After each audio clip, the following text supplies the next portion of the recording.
reaction video with RJ Salcedo. Let's go! Today weekend, gagawa tayo ng reaction video at hindi ko pa alam kung ano yung i-react ko sa video na to. So, samahan nyo ako mag-react at let's see.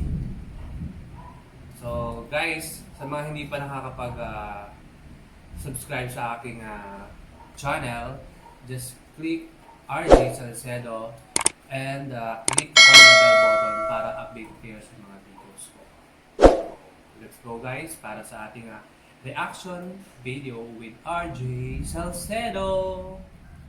Welcome again guys, this is RJ Salcedo at gagawa tayo ng reaction video na hindi ko alam kung anong i-react ko. So pinapa-react lang sa akin doon ng isa sa ating mga viewers. Ano daw mai-react ko dito. So let's start.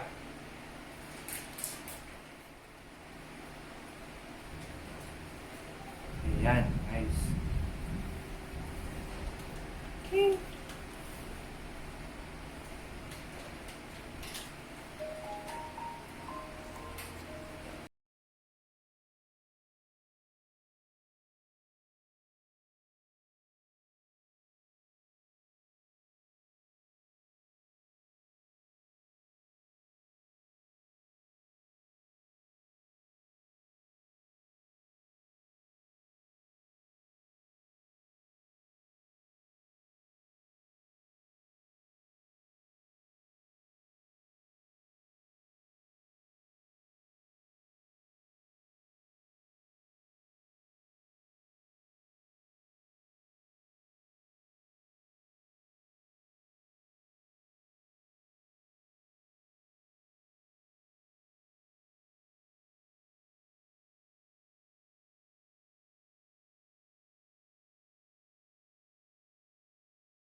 It's reaction time! Ayun guys, mahirap mag-comment dun sa video na nabasa ko about sa magulang natin, sa ama-ina natin, mami, daddy, mama, papa. Na sa panahon ngayon talagang nakakaiyak yung nabasa ko na video na pinakitang mensahe sa napanood natin. Sana nakarelate din kayo guys sa napanood kong mensahe. Wala akong idea sa mapapanood ko pero nung mabasa ko yung mensahe talagang biglang natahimik yung kalooban ko. Hindi ko ma-explain kasi totoo naman, 'di ba guys, yung mga nararanasan natin ngayon na dati tayo yung bata na inaalagaan ng magulang natin at ngayon na ito tayo, nasa stage na tayo ng pagiging magulang at sana naiintindihan talaga natin yung mga magulang natin kung paano tayo inalagaan, inaruga, inintindi sa mga panahon na bata pa tayo. At ngayon kailangan talaga natin na bilang isang anak palitan natin ng masayang buhay, masayang experience, masayang moment para sa mga magulang natin na nakakasama natin at maintindihan natin kung bakit sila ganito sa atin. Paano naging mahigpit sila sa atin nung bata tayo, lahat. Kumbaga ngayon talaga totoo yung kasabihan na kung ang anak natitiis ang magulang pero ang magulang never matitiis ang mga anak nila. Kahit ano pang samayan o mabuti, andyan pa rin sila lagi sa tabi natin. Ang hiling lang talaga ng mga magulang natin ngayon maging maayos yung buhay natin bago sila pumanaw sa mundo. At yun yung sukli sa atin na magiging aral sa ating mga anak dahil tayo na yung nasa posisyon nila ngayon. Kaya sana masasabi ko talaga saludo ako sa mga magulang na nag-aruga at nabigyan tayo ng oras. Kumbaga yung buong buhay nila sa atin na nakatutok Kumbaga kailangan nating suklian yung mga binigay na kasiyahan sa atin, mga luho, yan. Pero paano natin magagawa yon bilang anak? Paano natin masusuklian? Kumbaga sa akin masasabi kong masusuklian ko yung mabigyan sila ng magandang buhay. Oo, nandun na tayo, mabigyan ng magandang buhay. Pero hindi naman sa ganda ng buhay yung ipapakita natin kasi wala Ang sa akin, kailangan natin ipakita sa magulang natin na maging maayos yung buhay natin. Yung estado natin sa buhay, na nagsisikap tayo, kasi nga hindi habang buhay, andyan sila sa tabi natin. Kumbaga tayo na yung magdadala ng tagumpay natin sa sarili natin kung magsisikap tayo habang bata pa. Ngayon, sa mga bata, mga teenager, masasabi ko sa inyo, maswerte kayo kasi andyan yung mga magulang nyo kompleto. Sa iba-ibang mga bata, hindi sila kompleto sa magulang, pero kinakaya pa rin nila. So, maswerte tayo mga kompleto sa pamilya, nandyan yung magulang natin, buo tayo, samantalahin natin, nakasama natin sila sa buhay. Kasi hindi natin hawak yung buhay nila. At may katapusan din yung pag-aaruga nila sa atin, pag-guide kung saan yung tama at mali. So, hindi natin kailangan pagmalupitan o sigawan, sagutin yung mga magulang natin na bakit ganun sila, pasaway. Kumbaga tayo intindihin na lang natin bilang anak. Kasi pinagdaanan din nila yun Nung tayo'y bata, kung gaano tayo kapasaway na anak, di ba? Iniintindi nila tayo. Sana ganun din tayo sa magulang natin na bigyan natin sila ng atensyon kasi sa lahat ng mga mga kaibigan ko, mga nakaranas na nawalan ng magulang, andyan yung talagang kulang na lang mag-isa na lang sila sa buhay nila dahil wala na sila ng magulang, wala na mag-aaruga. Pero despite sa lahat ng mga pinagdaanan nila, nakabangon sila sa mga kilala kong naging matagumpay sa buhay. Hindi nagtuloy sila sa buhay nila na abutin yung mga pangarap at maging inspirasyon sa kanila yung mga magulang nila para may pakita nila na napalaki ka nila ng mabuti bilang isang anak. Bigla tayong naging seryoso kasi hindi ko in-expect yung video na napanood ko. Wala akong idea kung anong i-react ko na video. So, ayun, medyo naka-relate ako dun sa nabasa kong mensahe na pinakita sa atin ng video. At sana sa sarili ko naman siguro naging mabuti akong anak para sa mga magulang ko, at kahit papaano napalaki kami ng maayos at mabuting tao. At ito, kung nasan ako ngayon, ay ipapakita ko sa kanila kung ano yung buhay ko. At puro happiness lang yung gusto ko para sa kanila. Hindi po sa material na bagay o ano man yung ikakasiya ng bawat isa. Hindi kailangan nating maghangad ng marangya para sa magulang natin kasi maintindihan tayo ng magulang natin.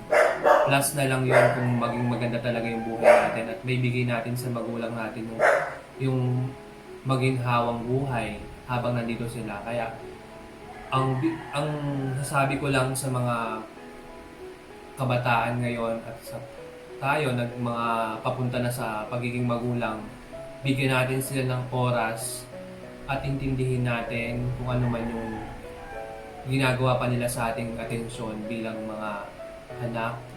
At pagpasalamat na lang tayo at nandyan sila kasama natin sa buhay. Okay. Maraming salamat at dito nagtatapos yung reaction video na hindi ko in-expect na ito yung mensahe na mapapanood. Ayun, sana may napulot kayong aral sa aking mga naging reaction dun sa mensahe. At syempre, more love to our parents habang nandyan sila. At pasayahin natin sila hanggat nandito sila sa ating buhay, na pabigyan pa natin sila ng magandang inspirasyon dahil napalaki nila tayong maayos. At nabasa natin dito bilang isang anak naman at para sa aking mga magulang, yan, hindi natatanong at the age of 21 napalayo na ako sa kanila kasi nagtrabaho na ako abroad. At yun, hindi madali para sa akin na mahiwalay agad sa kanila dahil nagtrabaho ako. At isa rin yun na naging matatag ako dahil naging natuto ako sa buhay na maging mag-isa na malayo sa kanila. Marami akong mga na-experience na bagay na talagang nagpa-realize sa akin na mahirap mag-isa sa malayo. Hanggang sa naging na ako independent talaga sa buhay na malayo ako sa kanila. Kaya yun, sa mga magulang ko kaya papa at mama, maraming salamat. At talagang binigay nyo sa amin yung buhay na puro kabutihan at napalaki nyo kami na ganito. Sa akin pa lang talagang nasa inyo na talaga yung focus ko, yung trabaho ko talagang yun. Hindi ko din masabi na nung andito na ako sa posisyon ninyo na may isang bumubuo na rin isang pamilya at kayo naging inspirasyon ko dahil napakabait yung magulang sa aming mga magkakapatid. At sa mga yun, bilang isang anak, sabi ko naman na naging mabuti ako, responsable at tinupad ko yung pangarap na dapat gusto nyong mangyari sa akin at pinush ko na makatapos.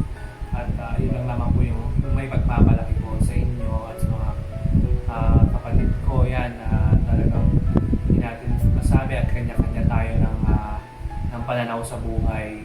At sana sa mga kapatid ko, gabayan nyo ang ating mga magulang dahil mas kayo yung nakakasama nila at nakakakilala sa kanila. Ako medyo na rin ako. Kumbaga, marami na akong pinagdaanan, marami ako naging magulang sa ibang tao, sa mga kaibigan ko. Yan, sa mga pangalawang magulang, pangatlong magulang ng mga nakilala ko, nakasama ko. Tita Sally, Tita Queenie ng Ebony, yan. Doon ko na paranas yung maging malapit sa kanila at sa ibang mga kaibigan ko na naging magulang sa akin. And syempre, proud ako sa parents ko na talagang sobrang bait, na talagang sa amin nakapokus, andyan yung na-spoil na kami, mga kapatid ko. And sana yung mga kapatid ko yan na mahalin natin ng ating magulang at paranas natin sa kanila. Hindi naman kailangan ng marangyang buhay para sumaya. Ang importante, masaya tayo at malakas. At siyempre, laging tatawag tayo kay God at alam natin na kahit ganito yung buhay natin, lumaki tayo sa hirap at napalaki tayo ng ating mga magulang para maging maayos tayo. At ang gagawin lang natin bilang anak ay pakita sa kanila na maging responsible tayo dahil may mga pamilya na rin tayo. At huwag nating masamain yung mga pangaral nila sa atin kasi isang araw di natin masasabi na mawawala din sila sa ating buhay. At huwag na kailangan tanggapin natin na mawawala din sila sa atin at tayo yung magiging bunga nila dahil pinalaki nila tayong mga mababait at palakaibigan. Wala tayong masasabi sa ating mga sarili, di ba? Mga yun yung proud na proud tayo at proud yung mga magulang natin sa atin dahil pinalaki nila tayo ng maayos kahit ganito lang yung buhay natin na lumaki tayo sa simpleng buhay. And kung may papa and mama yan, maraming salamat. And nandito lang ako, kami mga anak nyo na sumusuporta kahit na simpleng bagay. Yun, papasaya namin kayo. And yun, sa mga kaibigan, sa mga nanonood dito, yan, hindi pa huli ang lahat, ibigay natin yung mga kasiyahan ng mga magulang natin kahit simple lang. Kasi samantalahin natin talaga na kasama pa natin sila. At huwag natin na ubusin yung time na hindi natin sila nakakasama. Kasi talagang nag-iisa lang silang mga magulang natin. Maraming salamat at sinamahan niyo ako sa aking reaction video. Para sa magulang natin, kailangan mahalin pa rin natin sila dahil sila yung nagbigay ng buhay sa atin. Nagtatapos ang ating reaction video at sana marami kayong natutunan sa aking mga nasabi at maging reaction. At sana mahalin pa rin natin ang ating mga magulang always. At lagi natin sa puso yun kung ano yung mga pangarap nila sa atin bilang anak at tayo yung nandito ngayon na magiging isang magulang. Okay, maraming salamat and Mama and Papa, I love you always and God bless you all.